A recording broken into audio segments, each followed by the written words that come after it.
Bonjour, c'est Nono, copain des bois. Aujourd'hui, on est le lundi 26 mars 2018 et je vais faire le premier épisode du couteau de camp. Alors, je voulais faire une seule vidéo avec ce couteau de camp, puis j'ai fait une bêtise, j'ai formaté mon iPad, je sais pas comment, je me suis trompé. J'ai enlevé la vidéo quand je reçois l'acier. Alors j'ai dit, bon ben pour pas, c'est beaucoup de blabla, pour éviter que je perde mes vidéos, je vais faire des épisodes. Là c'est l'épisode 1, je vais vous présenter ce que j'ai reçu. J'ai reçu l'acier découpé et les étuis. Alors je vais vous montrer ça. Alors, dans un premier temps, je vais vous montrer l'acier qui était découpé au jet d'eau. Alors, je sais pas si on arrive à voir. Je suis obligé de regarder le machin là pour voir. Alors, la découpe, elle était faite comme ça. Sur le truc. Alors, c'est un petit peu décevant. Parce qu'en fait, moi, je l'aurais fait moi. Pour faire une merde pareille, j'aurais fait mieux que ça. Parce que je leur ai donné un dessin. Où il y avait ici le rond, là, comme ça, arrondi, mais qui avait un certain diamètre à respecter, que ce soit en rond. Là, c'est même pas rond. La longueur, elle n'est pas tout à fait la même chose. Alors, pour avoir la divine proportion, ben, je vais devoir retoucher. Et puis, le problème, c'est que je voulais que ce soit vraiment le top du top. Je veux pas faire une merde. Je veux vraiment faire quelque chose un bijou, je veux faire. Donc, l'acier, il va falloir travailler dessus. Alors, peut-être que dans l'épisode 1, il y aura la fabrication des plaquettes, pour vous montrer un peu comment on fait les plaquettes. Après, il y avait mon étui. Alors, c'est vrai que moi, j'ai pas d'outils. Moi, j'ai fait ça un petit peu à la grande. J'ai été acheté à la Coop du fil de cellier, là, du coton ciré pour le machin. J'avais pas des aiguilles, j'avais rien du tout. Puis j'ai fait ça comme ça. Mais c'est quasiment mieux fait que le cellier. Donc je vais vous montrer ça. Ça c'est le prototype où j'avais marqué des choses dessus, là. J'avais marqué ça, j'avais marqué ça, j'avais marqué ça, etc. Ça pour la saleté. La deuxième couture, bon d'accord. Et ils m'ont fait ça. Alors, ils m'ont fait des étuis comme ça, où ils ont fait effectivement la deuxième couture, ça ils ont mis en place, ça 1 centimètre plus long, ils l'ont fait 1 centimètre plus long, ils ont mis la pression 1 centimètre plus bas. Donc, si on regarde 1 centimètre plus long le machin, ça sert à rien. Si vous mettez la pression plus bas d'1 centimètre, ça sert à rien. Moi, j'aurais voulu, c'était le truc ici, la même chose que là. Ça comme ça, vous êtes tous assis. Donc ça, c'est un point cellier. Puis ça, c'est du travail de bricoleur. Regardez-moi ça au détail. On voit le détail. Détail, point cellier, professionnel. Même un saladier peut faire ça. Après, je lui ai dit que ça crochait peut-être le couteau, quand je le mets dedans, que ça irait peut-être crocher. Il a dit oui, mais ils ont fait rien du tout. Ils ont mis le machin comme marque, va chez Bonne Nuit, envoyé, facture, terminé. Après, le martyr à l'intérieur, c'est pour protéger donc la couture. Le martyr, alors, je vais avec mon machin et puis je coupe le machin. Ils auraient dû coller puis mettre la couture, qu'elle serve à quelque chose, elle sert à rien. Bon, je vais m'appliquer à mettre comme ça. Résultat des courses, je vais m'acheter les outils. J'ai regardé, en Suisse c'est compliqué, j'ai déjà dit une fois. Leur catalogue, il est en allemand. Je vais faire peut-être aider pour commander en Suisse. Parce que ça m'embête de commander en France à cause de la douane. C'est vrai que c'est un sac de nœuds. Une réponse à un de mes abonnés concernant le Firesteel. Firesteel, il est comme ça. Et puis, il vient fermer là. Donc là, ce stade-là, il peut pas partir. Il peut pas, il est croché là. Il a difficulté à sortir. Et puis, le couteau, quand on l'utilise, ça fera une autre vidéo. On se balade pas avec un couteau dans la main où le couteau, il est toujours dans l'étui. J'enlève la tâche, je prends mon couteau, je travaille, je le remets. C'est comme un... Ouais, c'est un outil, c'est pas pour jouer, dangereux quand même.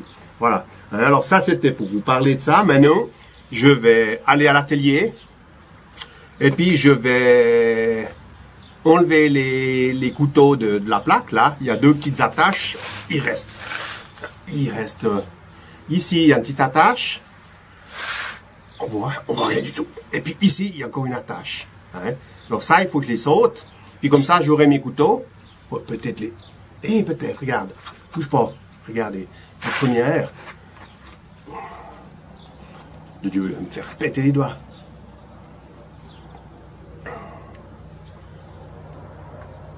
Non, je préfère pas faire de bêtises. Hein, je le fais tranquillement à l'atelier. Et puis, je vais peut-être filmer ça. À tout à l'heure. Voilà, on est à l'atelier maintenant. J'ai mis des gants, hein, pour pas me coincer le doigt. On va essayer de sortir ça.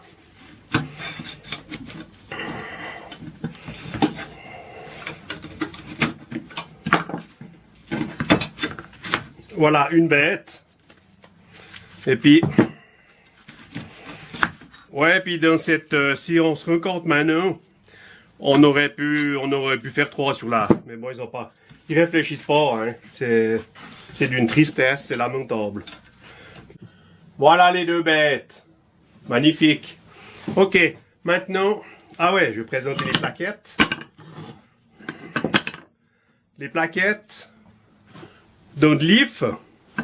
Maintenant, je vais raboter, tirer d'épaisseur, et on se revoit tout à l'heure. Ça, je vous montre pas, hein, c'est à la raboteuse, et puis c'est pas intéressant. Ok, alors j'ai raboté à mes planchettes DIF. Maintenant, ben, on va les présenter. On va les présenter comme ça, hein, celle-ci vient là.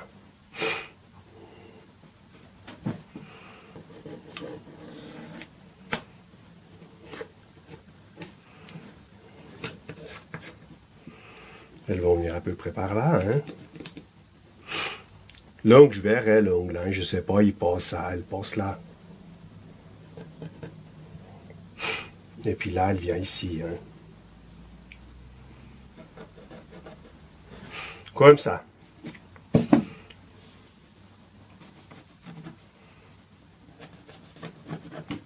Une.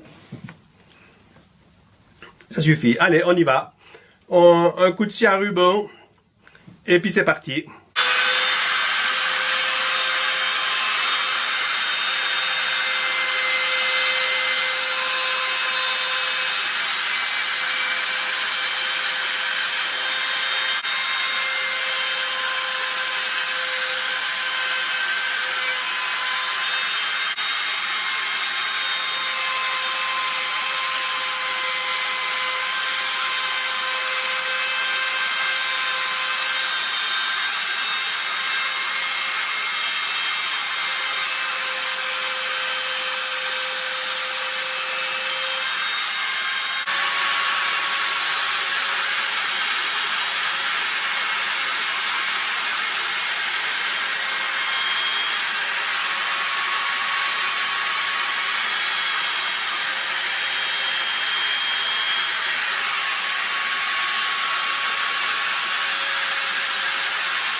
Voilà, alors il est 17h20.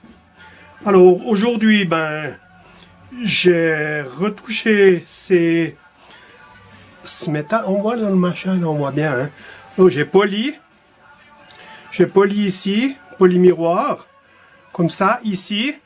J'ai poli miroir là derrière, comme ça. Hein. Le retour, poli miroir ici. Là, j'ai fait mise en coche. J'ai polymiroir le dos de la lame, comme ceci. Maintenant, oui, j'ai posé provisoirement les plaquettes. Elles ont pété les nœuds, hein, avec la raboteuse. Mais on voit que les plaquettes, je peux les faire comme je veux avec les systèmes de la défonceuse. J'ai un martyr, et puis on voit que c'est propre. Il n'y a rien besoin de faire, hein. Donc les plaquettes, je peux faire comme je veux. Puis après, ben, il y a les tublettons qui viennent là-dedans. Ils traînent pas ces tublettons. C'est des tubes. Des tublettons comme ça qui viennent là-dedans, ploter, puis simplement fraiser. Puis ce sera propre. Comme ceci. Là, j'ai préparé le ricasso. Donc c'est cette partie ici où il n'y aura pas le tranchant, il va 35 mm comme ça à peu près. Ça c'est le tranchant, puis je pense que ça vient comme ça. Je regarderai, on voit ce que je dessine, ouais on voit. Hein. Ça ce sera le tranchant. Qu'ils aient une émouture plate, une émouture plate, comme ça. Hein. Et puis après, ben, une fois que j'ai fait, je dois faire encore ici le guillochage. Et le guillochage ici, comme j'avais fait. Et mais ça, c'est une autre histoire, ce sera pour demain. Alors ça, c'est la fin de la première partie. Alors, à bientôt pour la deuxième partie. Et évidemment, pouce levé, dans quel sens ce pouce? Un pouce en haut, on s'abonne, et on me laisse des commentaires surtout. Allez, bye bye!